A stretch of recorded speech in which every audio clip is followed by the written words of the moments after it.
So, welcome in HR Creation official YouTube channel, class 11th, unit chemical bonding and molecular structures.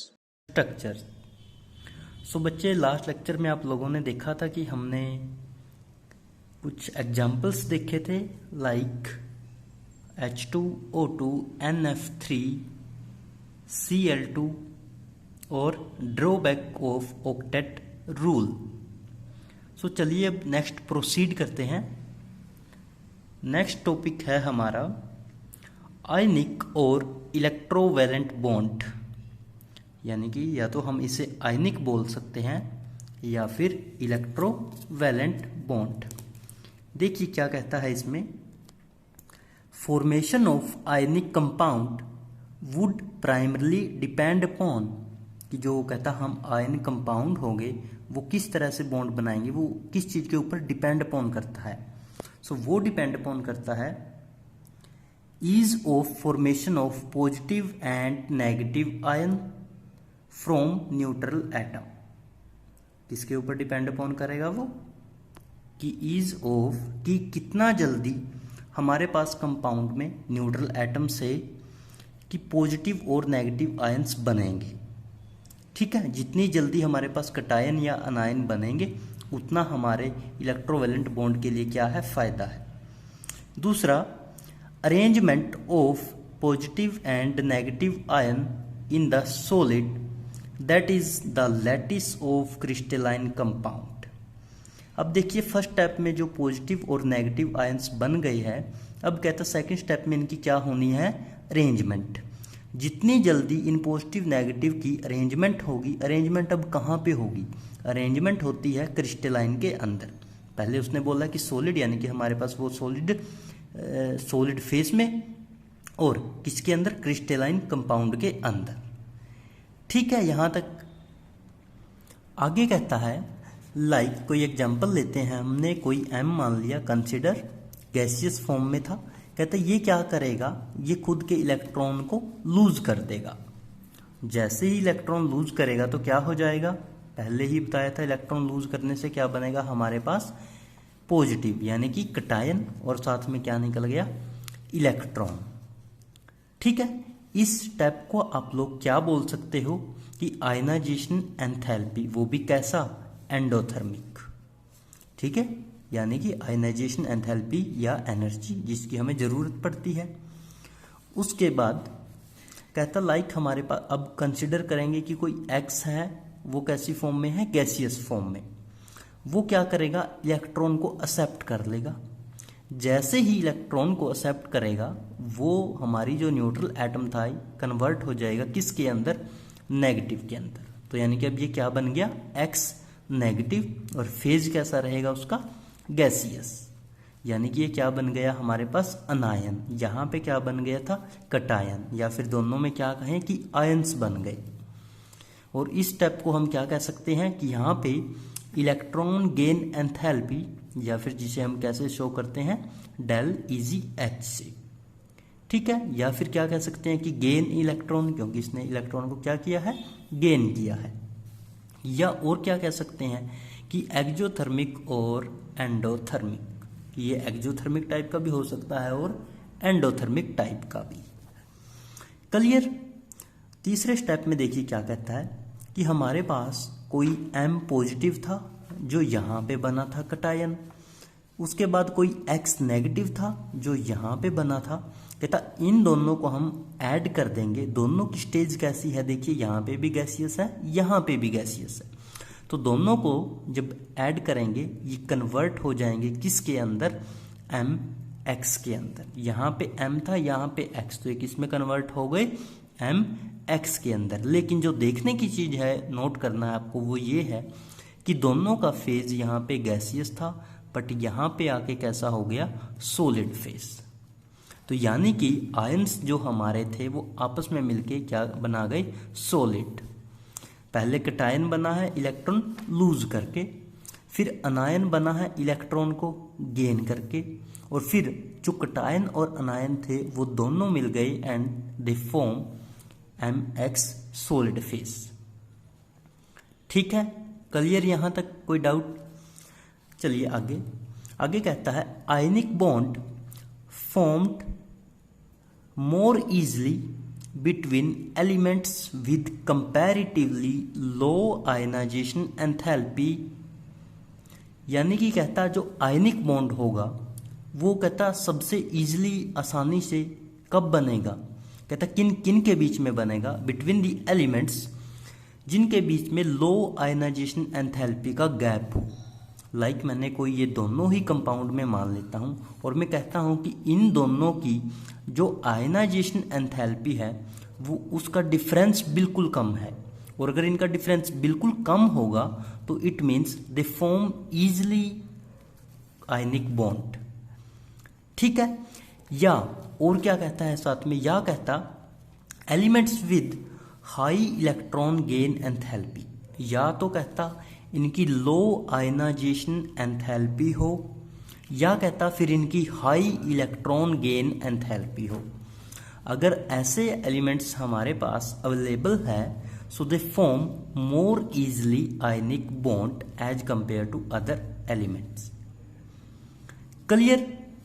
आगे कहता है mostly cation derived from metallic element, कि जो हमारा cation है जो फर्स्ट स्टेप में बना था जिसने इलेक्ट्रॉन लूज किए थे, तो ये जो कटायन बना है कहता ये कहाँ से डिराइव होगा, कहाँ से आते हैं, कहता ज़्यादातर जो कटायन होते हैं वो आते हैं मेटालिक एलिमेंट से।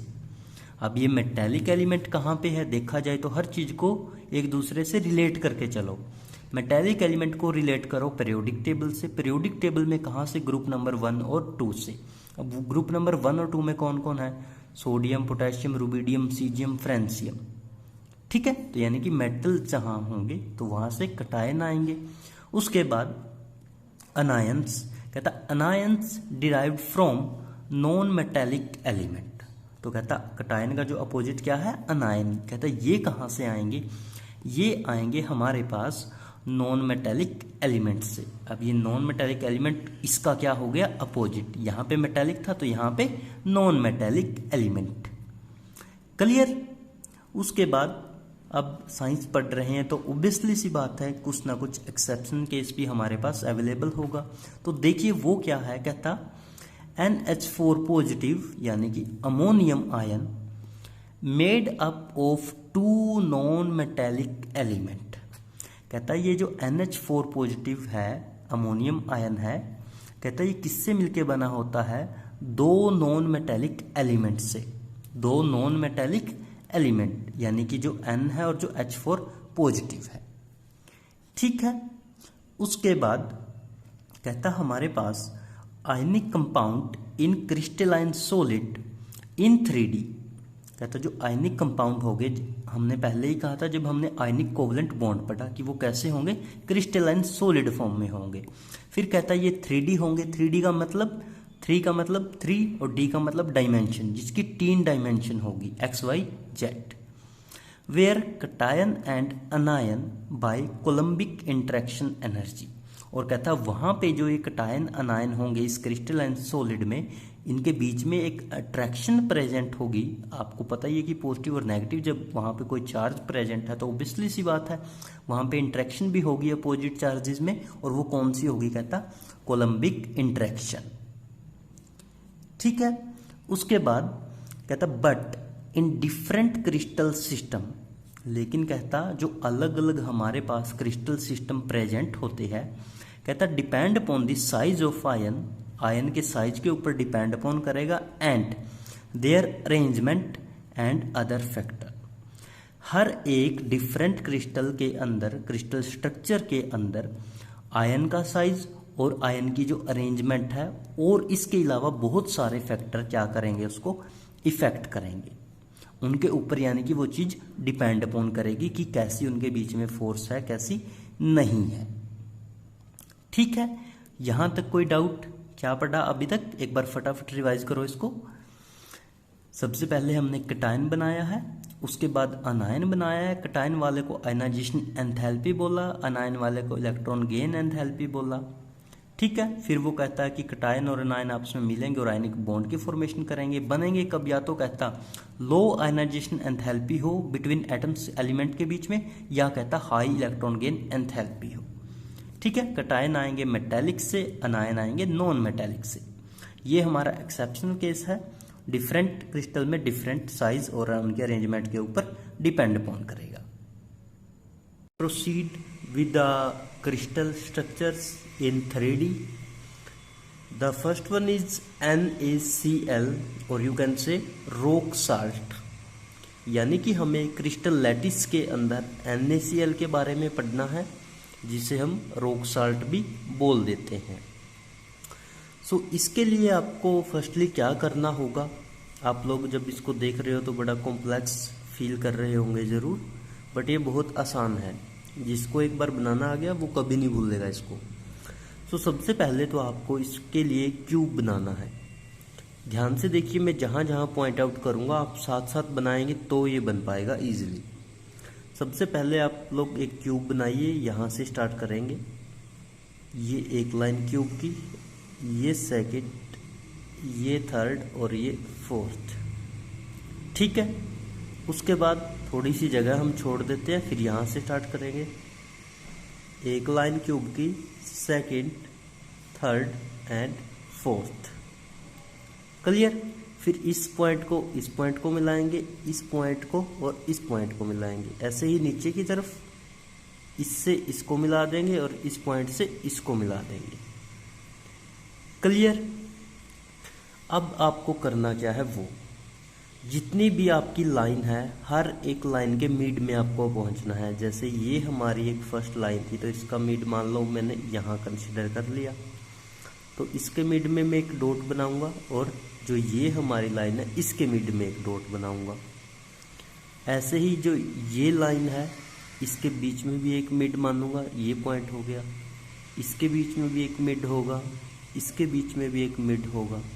ऐसे इधर देखेंगे तो इन दोनों के बीच में भी होगा। ये लंबी लाइन है इसके बीच में भी होगा, ये लंबी है इसके बीच में भी होगा और इन दोनों के बीच में भी होगा। ऐसे ही फिर जो ये लंबी लाइन है यहाँ पे और इसका जो है यहाँ पे। क्लियर। अब जितने आप लोगों ने ये मिड बनाए हैं इन सबको हम आपस में मिला देंगे। कैसे? लाइक हमने यहाँ से स्टार्ट किया था कि एक यहाँ बनाया था और एक यहाँ, तो हमने इसको ऐसे मिला दिया। फिर हमने एक यहाँ बनाया था और एक यहाँ पे, तो हम इसको मिला देंगे। फिर हमने एक यहाँ बनाया था और एक नीचे की तरफ, तो इन दोनों को मिला देंगे। फिर इन दोनों को मिला देंगे। फिर हमने यहाँ बनाया था तो मिल गया था, उसके बाद इन दोनों के बीच में था, एक इस लाइन में और एक इसमें, तो इन दोनों को मिला देंगे। फिर ये बीच में था ही ऑलरेडी, फिर ये दो बनाए थे, इन दोनों को मिला देंगे। अब ये तो साइडों में मिले, अब हमें देखना है कि इनकी कौन सी साइड रहेगी जो इनसे जुड़ी नहीं है। तो ये जो पॉइंट हम इसको सीधा ऊपर लेके चले जाएंगे, इस पॉइंट को सीधा ऊपर लेके चले जाएंगे। क्लियर। ऐसे ही इन दोनों का भी अब जो मिड आएगा वो मिड आएगा ये, और इन दोनों का मिड क्या आएगा, ये। इनको भी हम आपस में मिला देंगे। अब ये जो लंबी लाइन हमने अभी मिलाई है ये ऑलरेडी किसके बीच में है, इन दोनों के बीच में। इन दोनों के बीच का मतलब अब इनका ये क्या बन गया, मिड। तो एक पॉइंट हम यहाँ बना देंगे। और ऐसे करते करते जब हम देखेंगे तो हमें ये पता चलेगा। देखिए हमने पहले तो दो टाइप के गोले बनाए हैं, एक हमने खाली बनाया है, दूसरा हमने ये राउंडेड डार्क या ब्लू बनाया है। ठीक है। तो जो हमारा ये खाली है या ब्लैंक बोल लो आप इसे, ये ब्लैंक हो गया, ये ब्लू हो गया, डार्क ब्लू। तो देखिए blank dark blue, blank dark blue, blank dark blue, blank dark blue, blank dark blue, blank dark blue, blank dark blue, blank dark blue, blank dark blue. Opposite कर गए, blank blank dark blue, blank dark blue, blank dark blue, blank dark blue, blank dark blue और blank. तो यानी कि जब हमने पूरे structures में देखा तो एक चीज़ समझ में आई कि एक राउंड के बाद दूसरा नेक्स्ट जो सर्कल होगा हमारा, नेक्स्ट जो राउंड होगा हमारा, जो भी आप बोल रहे से, तो वो कैसा होगा, दूसरे वाले का अपोजिट। लाइक यहाँ पे ये जीरो या आपका, इसको आप कंसिडर करेंगे के चलेंगे Cl नेगेटिव। ठीक है। और जो ये हमारा डार्क वाला है इसको हम कंसिडर करके चलेंगे Na पॉजिटिव। तो ये समझिए Cl Na Cl Na Cl Na Cl Na Cl Na Cl Na Cl यहाँ पे थे NaCl NaCl NaCl NaCl। तो यानी कि पूरे स्ट्रक्चर में एक चीज़ देखने को मिलती है कि कोई भी चीज़ रिपीट में नहीं है, कोई भी चीज़ लगातार 2 बार नहीं है। एक राउंड के बाद दूसरा नेक्स्ट जो आपका सर्कल होगा वो क्या होगा, अपोजिट होगा। लाइक यहाँ पे एक Cl है, दूसरा Na होगा, फिर दोबारा Cl होगा, फिर Na, फिर Cl, फिर Na। यानी कि ये स्ट्रक्चर ऐसे चलेगा। ऐसे करते करते हमारा पूरा जो स्ट्रक्चर है वो बन जाता है। और हर एक पॉइंट के ऊपर सबसे पहले जो नोट करने की चीज़ है वो ये है कि जितने भी हमारे कॉर्नर होंगे, लाइक 2 कॉर्नर ये, 2 कॉर्नर ये, ऐसे फिर 2 नीचे, 2 यहाँ पे और 2 यहाँ पे, कितने हो गए टोटल 8 हमारे कॉर्नर हो गए। एक इनके बीच में आ गया, एक इस फेज के बीच में आ गया, एक इस फेज के बीच में आ गया, एक फ्रंट पे आ गया, और जो ये है ये आपका बैक का है, यानी कि इस साइड का। तो 8 तो हमारे कॉर्नर हो गए और 6 हमारे क्या हो गए जो इसके फेज के ऊपर प्रेजेंट है। क्लियर। फिर जितनी जगह बच जाती है वहां पे क्या आएंगे, जो सबके मिड में आएंगे वो क्या होगा हमारा Na।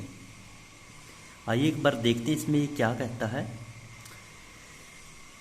कि Na या रॉक साल्ट, जिसका स्ट्रक्चर हमने अभी बनाना सीखा है कि कैसे उसको बनाना है, इसको इसने बता दिया कि ये Cl नेगेटिव है और जो डार्क हमारा है ये Na पॉजिटिव है। कहता ionization energy for Na positive is equal to 495.8। कहता जो आयनाइजेशन एनर्जी होगी Na पॉजिटिव के लिए वो कितनी होगी, 495.8। और जो electron gain enthalpy for chlorine negative, अब क्लोरीन नेगेटिव है, इलेक्ट्रॉन गेन एंथैल्पी होगी इसकी, तो ऑब्वियसली सी बात है इलेक्ट्रॉन गेन करेगा और ये इलेक्ट्रॉन लूज करेगा। तो इसकी जो एंथैल्पी होगी कहता वो कितनी है, -348.7, यानी कि माइनस के 348.7। फिर कहता है सम ऑफ 2। अब हमें क्या करना है, सम ऑफ 2, इन दोनों का सम करना है, बट एक प्लस में है और एक माइनस में, तो ओवरऑल क्या हो जाएगा हमारा, इसमें से ये माइनस और कितना आ गया 147.1 किलो जूल पर मोल। ठीक है। क्या कहता है इसके बारे में कि it is more than compensated for by the enthalpy of lattice formation of NaCl that is -788। यहाँ पे कहना चाहता है कि ये जो इनका सम आया है वो इतना आया है, और ये क्या है, मोर देन कंपेंसेटेड है। किससे, जो कहता है क्रिस्टल लैटिस स्ट्रक्चर बनाने के लिए, फॉर्मेशन के लिए, किसका, NaCl का, जिसकी हमें ज़रूरत पड़ती है, और वो कितनी होती है -788, यानी कि -788। ये किसके लिए, NaCl के स्ट्रक्चर के लिए, क्योंकि ये कैसा है, क्रिस्टल लैटिस और 3D स्ट्रक्चर्स है। ठीक है। ये हमारा किस चीज़ का बन जाता है स्ट्रक्चर, NaCl का। उसके बाद क्या कहता है इसमें कि the energy release is more than the energy absorb, कि इस स्ट्रक्चर्स में जितनी एनर्जी रिलीज होती है उसकी अमाउंट ज़्यादा है एज कंपेयर टू जितनी ये स्ट्रक्चर एनर्जी क्या करता है, एब्जॉर्ब करता है। यानी कि एब्जॉर्ब वाली से रिलीज वाली की जो अमाउंट है एनर्जी की वो ज़्यादा है। किस केस में, NaCl के केस में, क्रिस्टल के केस में, 3D के केस में।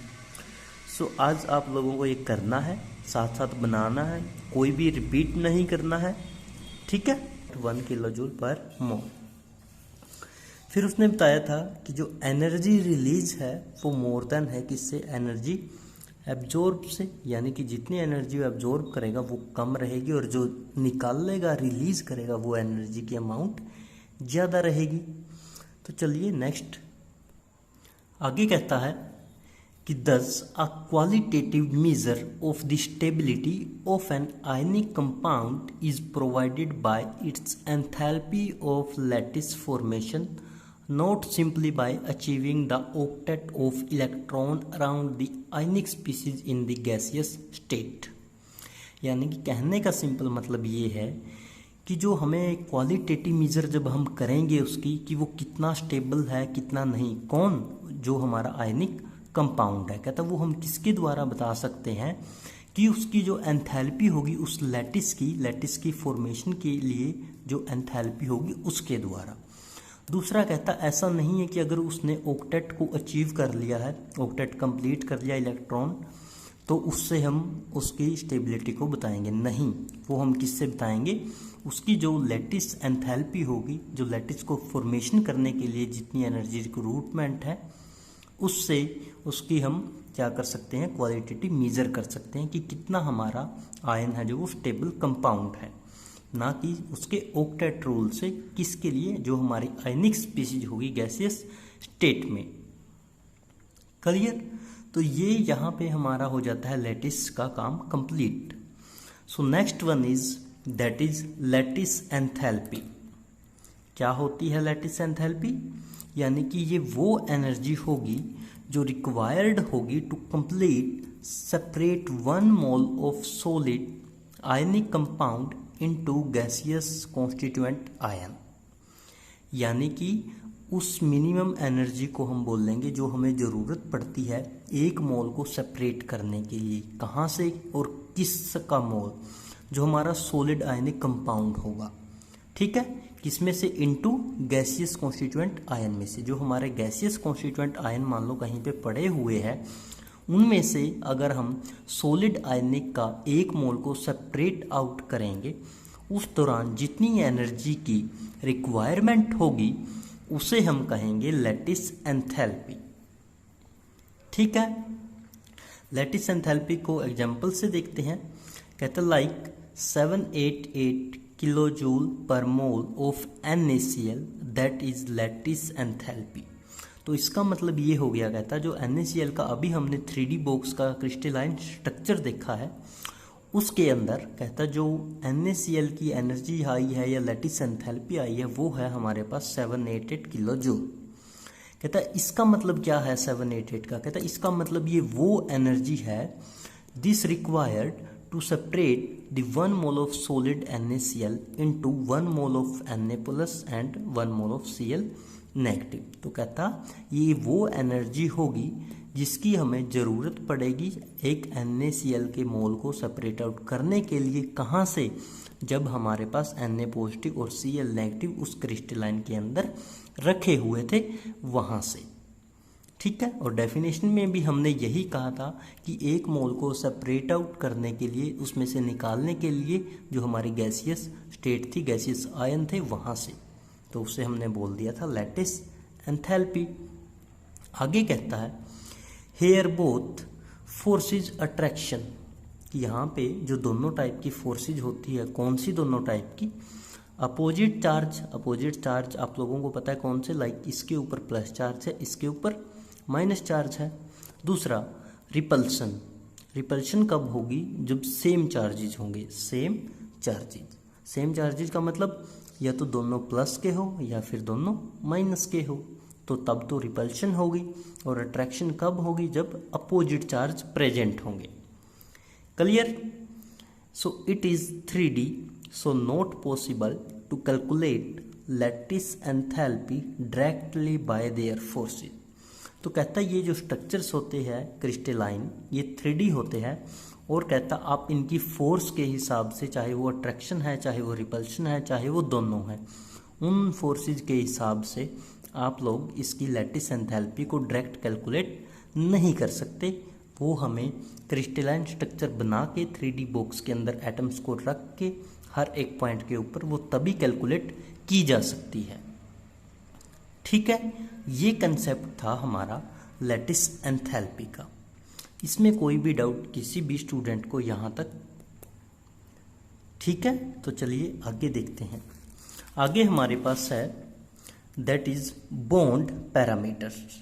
बॉन्ड पैरामीटर का क्या मतलब है? बॉन्ड जो हमने अभी पढ़े थे, like single bond, double bond, triple bond, covalent bond, ionic bond, electrovalent bond, ठीक है। अब उनका पैरामीटर का मतलब उनको एक हिसाब से मीजर करना, ठीक है। तो बॉन्ड पैरामीटर में क्या आएगा? सबसे पहले बॉन्ड लेंथ, नाम से ही कन्फर्म हो गया, हमें क्या मीजर करनी है? बॉन्ड की लेंथ कितनी है। वो हम कैसे करेंगे और ये क्या होती है, सबसे पहले ये देखते हैं। So is the equilibrium distance between the nuclei of two bonded atom in a molecule, कि एक मॉलिक्यूल के अंदर जो दो बॉन्डेड एटम है उनके बीच में जो न्यूक्लियाई की डिस्टेंस है, इक्विलिब्रियम एक पोजीशन से लेके न्यूक्लियाई तक की जो डिस्टेंस होगी, दैट इज बॉन्ड लेंथ। क्या बोला इसने? कि ये इक्विलिब्रियम डिस्टेंस है किसके बीच में? बिटवीन न्यूक्लियाई के बीच में। किसके न्यूक्लियाई? जो दो हमारे ये बॉन्डेड एटम थे किसी भी मॉलिक्यूल के अंदर। यानी कि सिंपल ये कहेंगे कि किसी भी मॉलिक्यूल के अंदर जो दो बॉन्डेड एटम होंगे उनके जो न्यूक्लियाई होंगे उनके बीच की जितनी भी डिस्टेंस होगी, that distance is known as bond length of a particular molecule. Clear? फिर कहता है the bond length measured by spectroscopic. कहता है जो बॉन्ड लेंथ है, अब हमें पता चल गया कि न्यूक्लियाई के बीच की डिस्टेंस बॉन्ड लेंथ है, ठीक है। अब उसे हमें मेजर कैसे करना है? कहता स्पेक्ट्रोस्कोपी से। स्पेक्ट्रोस्कोपी हमारे पास केमिस्ट्री के अंदर एक ब्रांच होती है, लाइक हमारे पास यूवी स्पेक्ट्रोस्कोपी है, आईआर स्पेक्ट्रोस्कोपी है, मास स्पेक्ट्रोस्कोपी है, ठीक है। कहता एक्सरे डाइफ्रैक्शन या फिर इलेक्ट्रॉन डाइफ्रैक्शन टेक्निक। तो यानी कि इन तीन मेथड से कहता हम क्या कर सकते हैं? बॉन्ड लेंथ को मीजर कर सकते हैं कि हमारी बॉन्ड लेंथ कितनी है। और ये जो आपके पास टॉपिक है, लाइक स्पेक्ट्रोस्कोपी हो गया, एक्सरे डाइफ्रैक्शन हो गया, इलेक्ट्रॉन डाइफ्रैक्शन हो गया, यहाँ पे आपके पास +2 में नहीं होते, ये जाके बीएससी, एमएससी, पीएचडी लेवल के टॉपिक्स होते हैं, ठीक है। आपको बस नाम याद रखना है। उसके बाद the each bonded atom contribute in bond length. कहता बॉन्ड लेंथ के अंदर जो भी हमारा बॉन्डेड एटम होगा वो कुछ ना कुछ कंट्रीब्यूट जरूर करेगा, ठीक है। उसके बाद इन कोवलेंट बॉन्ड, अब हम बात करते हैं कोवलेंट बॉन्ड की। कोवलेंट बॉन्ड कब बना था? जब इलेक्ट्रॉन शेयर किए थे बॉन्डेड एटम ने आपस में। पहले उसने एक एक इलेक्ट्रॉन, फिर दो दो, फिर तीन तीन, ऐसे कर करके हमारे सिंगल, डबल और ट्रिपल बॉन्ड की फॉर्मेशन हो गई थी। तो कहता contribution from each atom is called covalent radius of that atom. हमने अभी कहा कि बॉन्ड लेंथ के अंदर हर एक जो एटम होगा वो कुछ ना कुछ कंट्रीब्यूट करेगा। फिर हमने कहा कि कोवलेंट बॉन्ड के अंदर जो कंट्रीब्यूशन होगा हर एक एटम का होगा, और उस कंट्रीब्यूशन को हमने क्या नाम दे दिया? Covalent radius of that atom. जिस भी एटम ने यानी कि कंट्रीब्यूट किया है उसे हमने नाम दे दिया कोवलेंट रेडियस का। क्लियर? फिर कहता है कोवलेंट रेडियस है क्या चीज हमारे पास? देखिए, is the half of distance between two similar atom joined by covalent bond in the same molecule। कि एक सेम मॉलिक्यूल के अंदर जो दो एटम आपस में ज्वाइन हो रखे हैं उनके बीच की कहता जो हाफ डिस्टेंस होगी दैट इज कोवलेंट रेडियस। कहता डिस्टेंस का हाफ, किसकी डिस्टेंस? लेकिन बिटवीन टू सिमिलर एटम जो एक मॉलिक्यूल के अंदर कोवलेंट बॉन्ड से ज्वाइन है, जिसे हमने नाम दे दिया है कोवलेंट रेडियस का। क्लियर है? यहाँ तक किसी भी स्टूडेंट को कोई डाउट